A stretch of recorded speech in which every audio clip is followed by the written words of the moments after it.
여러분 반갑습니다. 수요 예배 시간이 돌아왔습니다. 우리 이 시간 다 같이 마음을 모아서 우리 사도신경으로 우리의 신앙 고백을 하시면서 예배 시작하겠습니다. 전능하사 천지를 만드신 하나님 아버지를 내가 믿사오며 그 외아들 우리 주 예수 그리스도를 믿사오니 이는 성령으로 잉태하사 동정녀 마리아에게 나시고 본디오 빌라도에게 고난을 받으사 십자가에 못 박혀 죽으시고 장사한 지 사흘 만에 죽은 자 가운데서 다시 살아나시며 하늘에 오르사 전능하신 하나님 우편에 앉아 계시다가 저리로서 산 자와 죽은 자를 심판하러 오시리라. 성령을 믿사오며 거룩한 공예와 성도가 서로 교통하는 것과 죄를 사하여 주시는 것과 몸이 다시 사는 것과 영원히 사는 것을 믿사옵나이다. 아멘. 우리 찬송가 90장 주 예수 내가 알기 전 다 함께 찬양하시겠습니다.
기도하시겠습니다. 아버지 하나님 감사드립니다. 오늘도 이렇게 수요 예배로 저희들 함께 모여서 하나님을 기억하고 또 하나님의 말씀을 사모하며 아버지 앞으로 나아갈 수 있는 그런 시간 허락해 주신 것 감사드립니다. 성령께서 오늘도 우리의 마음을 붙들어 주시고 또 주시는 하나님의 말씀을 통하여서 우리의 믿음의 눈을 열어주시고 그리하여서 여러 가지 상황이 힘든 가운데 있지만 그 가운데서도 말씀으로 승리하고 또 말씀 속에서 비추어 주시는 예수 그리스도를 보므로 우리가 하루하루를 새롭게 살아갈 수 있는 그런 하나님의 거룩한 백성들 될 수 있도록 인도해 주시옵소서. 감사드리며 예수님의 이름으로 기도합니다. 아멘. 오늘 하나님 말씀은 로마서 3장 19절에서 31절 말씀입니다. 로마서 3장 19절에서 31절 말씀 제가 교독하겠습니다. 우리가 알거니와 무릇 율법이 말하는 바는 율법 아래에 있는 자들에게 말하는 것이니 이는 모든 입을 막고 온 세상으로 하나님의 심판 아래 있게 하려 함이라. 그러므로 율법의 행위로 그의 앞에 의롭다 하심을 얻을 육체가 없나니 율법으로는 죄를 깨달음이니라. 이제는 율법 외에 하나님의 한 의가 나타났으니 율법과 선지자들에게 증거를 받은 것이라. 곧 예수 그리스도를 믿음으로 말미암아 모든 믿는 자에게 미치는 하나님의 의니 차별이 없느니라. 모든 사람이 죄를 범하였음에 하나님의 영광에 이르지 못하더니 그리스도 예수 안에 있는 속량으로 말미암아 하나님의 은혜로 값없이 의롭다 하심을 얻은 자 되었느니라. 이 예수를 하나님이 그의 피로써 믿음으로 말미암는 화목제물로 세우셨으니 이는 하나님께서 길이 참으시는 중에 전에 지은 죄를 간과하심으로 자기의 의로우심을 나타내려 하심이니 곧 이때 자기의 의로우심을 나타내사 자기도 의로우시며 또한 예수 믿는 자를 의롭다 하려 하심이라. 그런즉 자랑할 때가 어디냐? 있을 수 없느니라. 무슨 법으로냐? 행위로냐? 아니라 오직 믿음의 법으로니라. 그러므로 사람이 의롭다 하심을 얻는 것은 율법의 행위에 있지 않고 믿음으로 되는 줄 우리가 인정하노라. 하나님은 다만 유대인의 하나님이시냐? 또한 이방인의 하나님은 아니시냐? 진실로 이방인의 하나님도 되시느니라. 할례자도 믿음으로 말미암아 또한 무할례자도 믿음으로 말미암아 의롭다 하실 하나님은 한 분이시니라. 그런즉 우리가 믿음으로 말미암아 율법을 파기하느냐? 그럴 수 없느니라. 도리어 율법을 굳게 세우느니라. 아멘.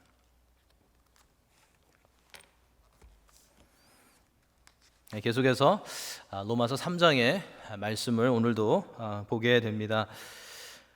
지금까지 바울 사도는 정말로 반복하면서 열심히 강조하면서 논리적으로 모든 사람이 죄인이라는 것을 증언했습니다. 바울 사도는 유대인들은 자신들이 자랑하는 율법으로 인해서 정죄함을 받고 이방인들은 자신들의 양심과 하나님께서 창조하신 피조물들을 통해서 정죄함을 받는다고 계속해서 말씀했습니다. 유대인이든 헬라인이든 모두가 다 하나님의 법을 어긴 사람들이고 그러므로 다 죄인이고 하나님의 의로우신 그런 심판을 받게 된다라는 것을 바울 사도는 지금까지 계속해서 증거해 왔습니다. 죄인 스스로는 이제는 소망이 없다라는 것을 보여준 것입니다. 특별히 지난주에 보았던 9절부터 18절 말씀에서는 구약의 여러 곳에서 나오는 그런 구절들을 인용해서 죄인의 목구멍과 혀와 입술과 발이 얼마나 타락했는지 바울 사도는 증명했습니다. 죄의 오염성과 죄의 보편성에 대해서 보여준 것이었습니다. 이제 남은 것은 이렇게 타락하고 하나님의 심판 아래 놓여 있는 죄인이 어떻게 구원을 받을 수 있는가라는 그런 문제입니다.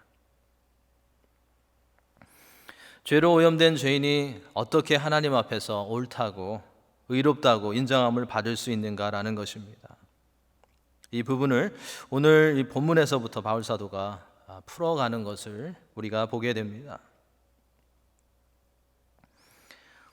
죄인이 의롭다함을 받을 수 있는가 하는 그런 문제를 다루는 가운데 바울 사도는 먼저 19절, 20절에서 율법의 기능에 대해서 말해주고 있습니다. 율법에는 어떠한 기능이 있습니까? 율법은 어떤 일을 합니까? 율법으로는 죄를 깨닫는다고 말씀하고 있습니다. 그 이상은 바울이 언급하고 있지 않습니다. 이것은 율법으로는 우리가 죄인이라는 사실은 깨닫지만 율법이 우리를 의롭게는 할 수 없다라는 것을 바울 사도가 강조하고 있는 것입니다. 죄의 심판 아래 있는 인간이 의롭다함을 얻을 수 있는 방법은 율법에 나와 있는 그대로 100% 그대로 행하는 것이었습니다. 그런데 유대인이든지 이방인이든지 아무도 율법에 온전히 순종할 수는 없었기에 그 방법으로는 의를 얻지 못하고 죄인이라는 것을 깨닫게 된다는 것입니다. 율법은 이처럼 우리가 죄인이라는 것을 깨닫게 하는 동시에 율법의 행위가 아닌 어떤 다른 것을 찾게 하는 그런 역할을 하는 것입니다. 죄인들을 그리스도께로 나가게 하는 그런 역할을 하는 것입니다.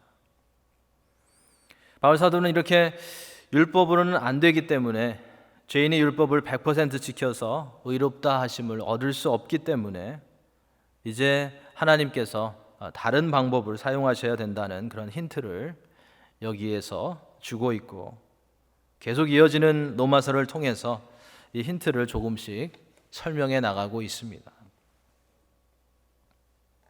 이제 21절부터 보면 바울 사도는 하나님께서 사용하신 율법이 아닌 다른 방법이 무엇인지, 그리고 어떻게 거룩하신 하나님이 죄인을 의롭다고 선포하실 수 있는지에 대해서 설명해 나가고 있습니다. 지난주에 보았던 3장 그 초반부에 나오는 말씀이 하나님을 잘못 이해하고 있는 이들에게 하나님이 누구신지를 변증하는 그런 테크닉을 가르쳐주고 있다면, 오늘 본문은 전도를 위한 또 복음 제시를 위한 중요한 그런 내용을 우리에게 가르쳐주고 있습니다. 오늘 말씀 가운데 이 복음을 전하는 그런 큰 아웃라인을 한번 각자 잡아보시기 바랍니다. 주위에 계신 분들에게 예수님을 소개하는데 많은 그런 도움이 될 것입니다. 하나님께서는 본질상 죄인인 사람이 율법의 행위를 통해서는 의롭게 되지 못함을 아시고 율법 외에 다른 한 의를 준비해 놓으셨는데, 그것은 예수 그리스도를 믿는 믿음으로 얻을 수 있는 의였습니다. 구약의 율법에서는 하나님의 의가 행동으로 100% 순종으로 올 수 있었지만, 이제 이 복음 안에서 의는 믿음으로 말미암아 오는 것이라고 오늘 21절, 22절에서 밝히고 있습니다. 이렇게 믿음 안에서 받게 되는 의는 하나님의 선물이기 때문에 차별이 없다고 바울 사도는 말씀하고 있습니다. 21절 보면 이제는 율법 외에 하나님의 한 의가 나타났으니 율법과 선지자들에게 증거를 받은 것이라.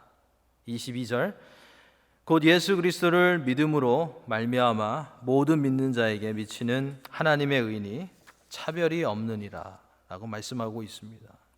이 의는 갑자기 만들어진 것이 아니고 율법과 선지자들을 통해서, 즉 구약의 성경을 통해서 오래전부터 증거된 것이었음을 여기에서 말씀하고 있는 것입니다. 이렇게 율법이 오래전부터 하나님의 의에 대해서 증거는 했지만 죄인들에게 그 의는 줄 수 없었던 것입니다. 그래서 예수님께서 오셔야 했던 것입니다. 갈라디아서에 보면, 갈라디아서 2장 21절에 보면 이런 말씀이 있습니다. 만일 의롭게 되는 것이 율법으로 말미암으면 그리스도께서 헛되이 죽으셨느니라. 만일 의롭게 되는 것이 율법으로 할 수 있다면 그리스도께서 헛되이 죽으셨느니라. 오직 예수님께서만 죄인들에게 의를 주시는 일을 할 수 있으시다라는 그런 말씀입니다. 3장 23절 말씀은 우리가 다 외우는 그런 말씀입니다. 여러분들이 다 외우시는 그런 말씀일 것입니다. 모든 사람이 죄를 범하였음에 하나님의 영광에 이르지 못하더니. 이렇게 모든 사람이 죄를 범하여서 하나님의 영광에 이르지 못하기 때문에, 모든 사람이 죄를 범하여서 하나님께서 디자인하신 인간의 상태를 그대로 유지할 수 없었기 때문에 유대인이든지 이방인이든지 모든 사람이 구원이 필요하다라는 것을 여기서 말씀하고 있는 것입니다. 이렇게 모든 사람들에게 구원이 필요하다라는 것을 말씀한 후에 바울 사도는 이제 24절부터는 하나님께서 어떻게 이 문제를 해결하셨는지 설명해 주고 있습니다. 특별히 우리는 여기에서 하나님의 자비와 하나님의 은혜를 볼 수 있습니다. 하나님의 자비와 은혜는 우리가 자주 사용하는 그런 말입니다. 이 자비와 은혜를 빼어놓고서는 우리의 구원이나 우리의 믿음을 설명할 수 있는 그런 방법이 없습니다. 하나님의 자비와 은혜를 우리가 어떻게 설명할 수 있을까요? 하나님의 자비는 우리가 마땅히 받아야 하는 것을, 우리가 마땅히 받아야 하는 그런 형벌을 받지 않게 하신 것입니다. 그리고 하나님의 은혜는 우리가 절대로 받을 수 없는 것을 하나님께서 받게 하신 것입니다. 예를 하나 들어드리면, 어떤 부모가 자녀와 약속을 합니다. 만약에 내가 이번 시험에서 80점 이상을 받으면 다가오는 생일에 자전거를 사주겠다. 하지만 80점이 안 나오면 생일 선물은 당연히 없고 내가 매일 학교에서 돌아온 후에는 집에 청소를 해야 한다. 아이가 이제 시험을 보았는데 점수가 65점이 나왔습니다. 그러면 어떻게 해야 됩니까? 생일 선물은 없고 그 아이는 매일 청소를 해야 합니다. 그런데 부모는 이 아이가 학교에 가면 돌아오기 전에 매일 대신 청소를 다 해놓습니다. 그리고 아이의 생일이 다가왔을 때 부모는 내가 80점은 못 받았지만 내가 너를 사랑하기 때문에 주는 선물이다 라고 하면서 좋은 자전거를 그에게 줍니다. 부모는 아이를 사랑했기 때문에 자신이 대신 청소를 했고 아이가 선물을 받을 그런 자격이 안 되었지만 자전거를 선물해 준 것입니다. 이것이 자비와 은혜의 작은 그런 그림입니다. 이 자비와 은혜를 바울사도는 24절, 25절에서 설명해 주고 있습니다. 24절, 그리스도 예수 안에 있는 속량으로 말미암아 하나님의 은혜로 값없이 의롭다 하심을 얻은 자 되었느니라. 25절, 이 예수를 하나님이 그의 피로써 믿음으로 말미암아 화목제물로 세우셨으니 이는 하나님께서 길이 참으시는 중에 전에 지은 죄를 간과하심으로 자기의 의로우심을 나타내려 하심이니 하나님의 은혜로 값없이 의롭다 하심을 얻은 것이고 하나님의 자비로 우리가 받아야 하는 형벌을 예수님이 대신 받게 하셨던 것입니다. 우리는 값을 치르지 않고 믿음으로 의롭다 하심을 얻었지만 하나님께서는 아주 큰 값을, 아주 큰 대가를 치르셨음을 여기에서 말씀하고 있는 것입니다. 우리가 본문에 나오는 속량, 피, 화목제물이라는 이 세 개의 단어를 보면 하나님께서 어떠한 그런 대가를 치르셨는지 쉽게 알 수 있습니다. 예수님께서는 화목제물이 되셔서 피 흘림이 없이는 대속이 없다라는 율법의 요구를 만족해 하셨습니다. 그래서 예수님을 통해서 믿음으로 하나님께 나오는 자는 값없이 용서받게 하신 것입니다. 예수님께서는 율법이 요구하는 것을 만족시키기 위해서 십자가에 달리셔야만 했습니다. 하나님께서는 이렇게 예수님이 화목제물이 되게 하심으로 우리를 자유케 하신 것입니다. 값을 지불하시고 죄인들을 속량해 주신 것입니다. 그리고 이것은 하나님께서 죄인들과 하나님 사이에 죄로 인해서 막혀 있었던 그 담을 예수 그리스도를 통해서 화목제물을 세우심으로 허물어뜨리시고 다시 하나님과 화목할 수 있도록 해 주신 것입니다. 구약에서 수없이 들어졌던 구약의 짐승들이 흘린 피는 사람의 죄를 완전히 없이 할 수는 없었습니다. 짐승들의 피는 죄를 커버해 주는 것이었고 짐승들의 피로 인해서 하나님께서 죄를 패스오버 하시는 것이었습니다. 하나님께서는 앞으로 하나님의 아들이 성육신 하셔서 십자가에서 피를 흘림으로 단번에 영원한 제사를 드릴 것을 아시고 전에 지은 죄를 간과하셨던 것입니다. 25절 26절에 보면 하나님께서 자기의 의로우심을 나타내셔서 자기도 의로우시며 예수를 믿는 자도 의롭다 하려 하심이라 라는 말씀이 있습니다. 25절 26절의 말씀은 하나님께서는 하나님의 율법과 하나님의 성품을 벗어나지 않으시는 그런 가운데 죄인들을 의롭게 하셔야 했다는 것입니다. 하나님은 사랑의 하나님이십니다. 그래서 죄인들을 용서해 주시길 원하십니다. 그런데 동시에 하나님은 거룩하신 하나님이셔서 죄를 반드시 심판하셔야 하는 그런 하나님이십니다. 그러면 어떻게 거룩하신 하나님께서 죄인들을 용서하실 수 있겠습니까? 우리가 잘 아는 딱 한 가지 방법이 있습니다. 예수 그리스도를 통해서 하실 수 있습니다. 그래서 예수님께서 우리들의 죄에 대한 하나님의 심판을 십자가에서 받으신 것이고, 이것이 율법이 요구하는 것을 충족시킨 것이고, 이것을 하나님께서 독생자 예수 그리스도를 통해서 하셨기 때문에 하나님의 사랑을 온전히 표현하신 것입니다. 그래서 그리스도의 십자가를 통해서 우리는 하나님의 사랑과 하나님의 공의를 볼 수 있는 것입니다. 거룩하신 하나님과 사랑의 하나님을 그리스도의 십자가를 통해서 볼 수 있는 것입니다.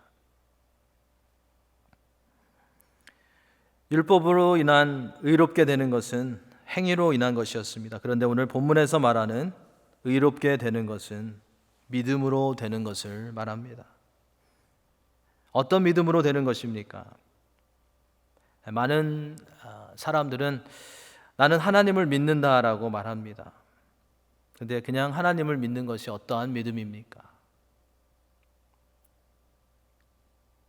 오늘 본문에서 말하는 믿음은 그냥 하나님을 믿는 믿음이 아닙니다. 야고보 기자는 귀신들도 마귀들도 하나님이 한 분이신 줄 알고 하나님의 능력을 믿는다라고 그렇게 말했습니다. 오늘 본문에서 말하는 믿음은 그냥 하나님을 믿는 믿음이 아니라 개인이 예수 그리스도를 믿고 받아들이는 그런 믿음을 말합니다. 그 믿음으로만 의롭다함을 얻을 수 있다는 것입니다. 우리가 의롭다 하심을 얻는 것은 우리가 완전히 의롭게 되는 것이 아니라 우리가 예수님을 믿기 때문에, 우리가 예수님께서 죄인들을 위해서 십자가에서 이루어 놓으신 구속의 은혜를 믿기 때문에 하나님께서 우리를 의롭다고 선언해 주시는 것입니다. 그리고 이렇게 한번 하나님께서 선언하신 것은 다시 취소할 수 없는 것입니다. 그래서 예수님을 믿음으로 받은 구원은 절대로 무효가 될 수 없는 것입니다. 23절에서 하나님께서 모든 사람이 다 죄인이어서 하나님의 영광에 이르지 못한다고 했습니다.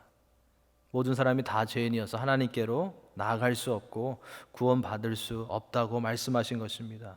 그런데 하나님께서는 모든 죄인들이 하나님의 심판 아래에 있도록 그냥 놓아두신 것이 아니라 이제 모든 사람에게 예수님을 믿음으로 이 구원의 선물을 받을 수 있도록 문을 열어주신 것입니다. 요한복음 3장 16절의 말씀이죠. 하나님이 세상을 이처럼 사랑하사 독생자를 주셨으니 그를 믿는 자마다 또는 누구든지 그를 믿는 자마다 멸망치 않고 영생을 얻게 하려 하십니다. 이렇게 예수님을 통해서 의롭다함을 얻을 수 있도록 누구든지 예수님께 나가는 자에게 하나님께서 문을 열어주신 것입니다. 예수님께서는 십자가에 달려 피를 흘리심으로 율법이 요구하는 죄사함을 위한 모든 것을 만족시키시고 잃어버린 죄인들에게 예수님의 의의 옷을 입혀주신 것입니다. 그래서 하나님께서 우리를 보실 때는 예수님의 의 때문에 우리를 의롭다고 보시는 것입니다. 본문의 마지막 부분인 27절부터 31절은 믿음으로 의롭게 된다는 그런 원리와 관련된 주의해야 하는 그런 사항들을 기록하고 있습니다. 이 부분에 나오는 내용을 보면 특별히 유대인들에게 주는 그런 교훈인 것 같습니다. 바울이 클리어하게 설명했지만 그래도 유대인들이 오해할 수 있는 이 복음과 율법에 관해서, 복음과 율법의 관계에 대해서 바울 사도는 여기서 설명하고 있습니다. 바울은 오직 믿음으로 의롭게 된다는 이 성경의 원리가 율법을 거슬리지 않는다라는 것을 여기에서 보여주고 있습니다. 먼저 27절, 28절에서는 죄인이 믿음으로 말미암아 의롭게 된 것은 예수님을 통해서 의인으로 인정해 주시는 하나님의 은혜 때문에 가능한 것이기 때문에 우리는 아무 자랑을 할 것이 없다라는 것을 강조하고 있습니다. 의롭다 하심을 얻은 것이 율법의 행위에 있지 않고 오직 믿음으로 되는 것이기 때문에 사람이 자랑할 것은 아무것도 없다는 것입니다. 우리가 구원받은 것, 우리가 하나님 앞에 옳다 인정함을 받은 것, 이 모든 것은 오직 하나님의 은혜로, 또 은혜 가운데 믿음으로 말미암아 된 것이기 때문에 우리가 자랑해야 하는 것은 우리 자신이 아니라, 우리의 구원이 아니라 하나님이고 우리를 위해서 십자가로 나아가신 예수 그리스도 뿐임을 우리가 기억해야 할 것입니다. 29절 30절에서는 죄가 유대인이나 이방인 모두에게 보편적으로 있는 것과 같이 믿음을 통해서 구원을 얻게 된다는 이 원리가 모든 사람들에게 적용되는 그런 보편적인 은혜라는 것을 강조하고 있습니다. 그래서 바울 사도는 이렇게 29절 30절에서 말합니다. 하나님은 다만 유대인의 하나님이시냐? 또한 이방인의 하나님은 아니시냐? 진실로 이방인의 하나님도 되시니라. 할례자도 믿음으로 말미암아 또한 무할례자도 믿음으로 말미암아 의롭다 하실 하나님은 한 분이시니라. 바울은 여기서 하나님께서 유대인의 구원과 이방인의 구원을 나누어서 만들지 않으셨다라는 것을 말씀하고 있습니다. 유대인이나 이방인이나 할례자나 무할례자나 믿음으로 말미암아 의롭다 하시는 하나님이심을 바울 사도는 보여주고 있는 것입니다. 그리고 본문의 마지막 부분인 31절에서는 믿음으로만 의롭게 된다는 것 때문에 율법은 이제 소용없는 것처럼 여길 수 있는 그런 오해 가운데서, 그런 상황 가운데서 믿음은 오히려 율법을 견고하게 하는 것이라고 바울 사도는 말하고 있습니다. 31절 말씀, 그런즉 우리가 믿음으로 말미암아 율법을 파기하느냐? 그럴 수 없느니라. 도리어 율법을 굳게 세우느니라. 바울 사도는 믿음으로 의롭게 된다는 것은 율법을 무시하는 것이 아니고 오히려 율법을 굳게 세우는 것임을 증거하고 있습니다. 갈라디아서에서도 3장 24절에 이런 말씀이 있습니다. 율법이 우리를 그리스도께로 인도하는 선생이 되어서 우리로 하여금 믿음으로 말미암아 의롭다함을 얻게 하려 함이라. 율법이 우리를 그리스도께로 인도하는 선생님이라고 그렇게 말하고 있습니다. 그렇게 우리를 인도해 주어서 우리가 믿음으로 말미암아서 의롭다함을 얻게 하는 그런 역할을 한다는 것입니다. 예수님께서도 생애를 통해서 율법이 요구하는 것을 완전히 이루셨습니다. 율법을 폐하러 오지 않으셨고 율법을 완성하러 오셨다고 예수님께서 말씀하셨습니다. 그렇기 때문에 믿음으로 의롭게 된다는 것은 율법을 세우는 것이 되는 것입니다. 이러한 오늘 말씀 가운데 여러분 복음을 어떻게 정리해 보실 수 있겠습니까? 저는 이렇게 오늘 본문을 통해서 나오는 말씀 가운데 복음을 정리해 보았습니다. 첫째, 모든 사람이 죄인입니다.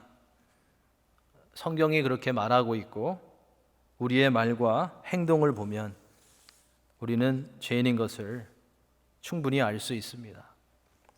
둘째, 죄인이 하나님의 심판을 받지 않으려면 율법이 요구하는 것을 다 지켜야만 합니다. 그런데 죄인의 본질을 가진 인간에게는 그것이 불가능하기 때문에 모든 사람은 하나님의 진노 아래 있게 되었습니다. 셋째, 사랑의 하나님은 죄인들을 다 용서해 주시기 원하시지만 하나님은 거룩하시기 때문에 죄를 그냥 넘어가실 수 없으십니다.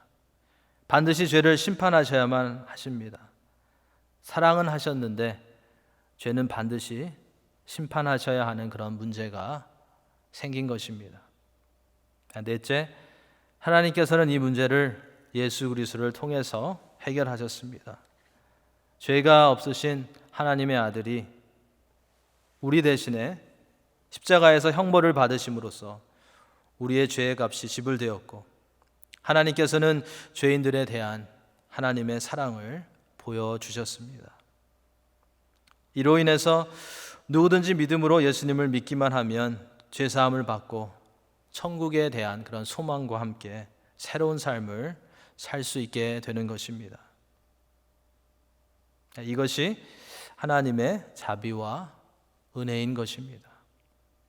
우리는 이러한 본문의 내용을 가지고 이렇게 복음을 정리할 수 있습니다. 꼭 한번 이번 주간에 시간을 내셔서 로마서 3장 후반부에 나오는 말씀을 가지고 복음을 정리해 보시기 바랍니다. 정리하셔서 전도할 때 사용하시고 또 짧게 잘 정리하셔서 저에게도 보내주시면 제가 상은 드리지 못하겠지만 제가 설교하고 전도할 때 자료로 사용하도록 하겠습니다. 꼭 한번 이번 주간 안에 로마서 3장 후반부에 나오는 말씀을 가지고 복음을 짧게 정리해 보시기 바랍니다.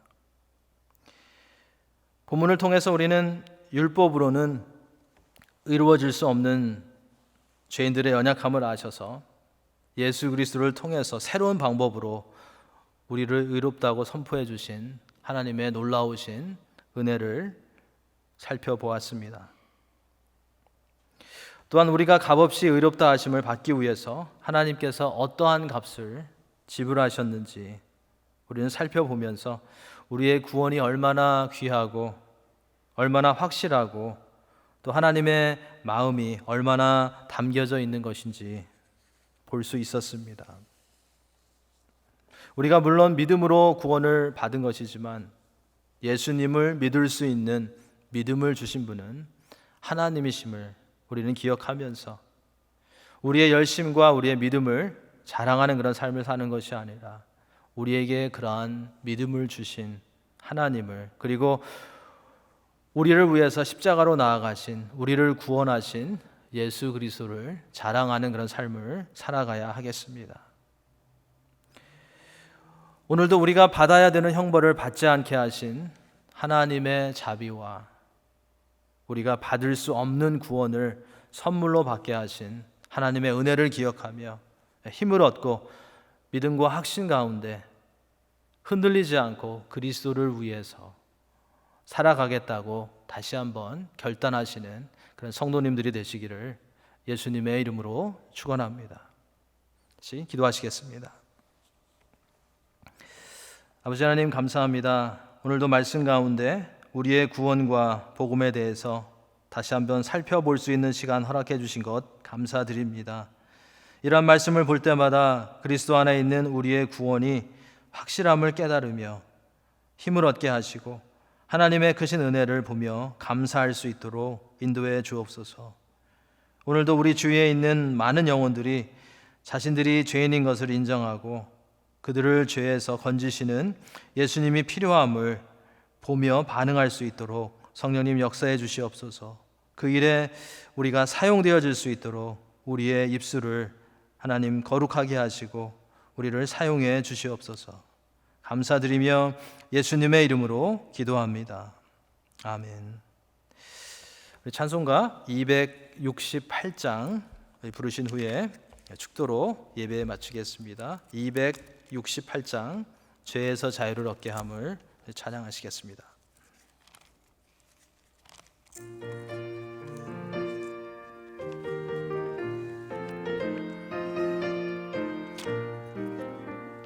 죄에서 자유를 얻게 함은 보혈의 능력 주의 보혈 시험을 이기고 승리하니 참 놀라운 능력이로다 주의 보혈 능력이 또다 주의 힘이 되어 주의 보혈 그 어린 양의 매우 귀중한 피로다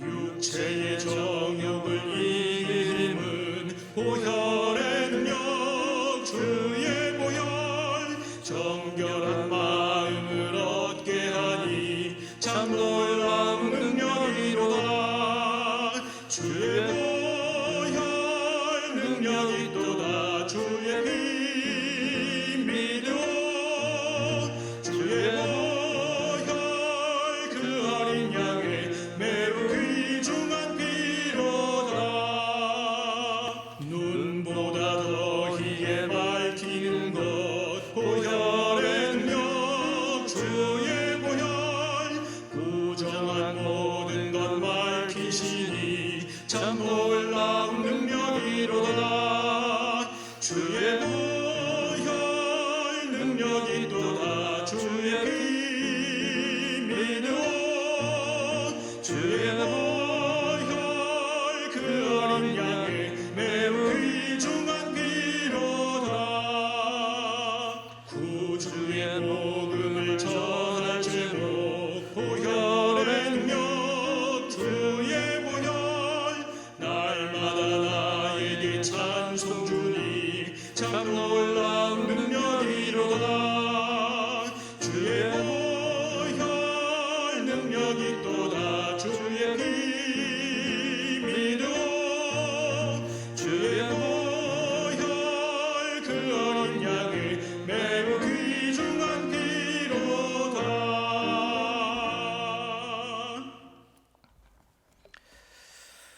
지금은 우리 주 예수 그리스도의 은혜와 하나님 아버지의 극진하신 사랑과 성령님의 교통하심이 하나님의 자비와 은혜가 담겨져 있는 복음 안에서 날마다 승리하기를 소원하는 머리 숙인 성도들 위에 그리고 주님의 몸된 교회 위에 영원히 함께 있을지어다. 아멘.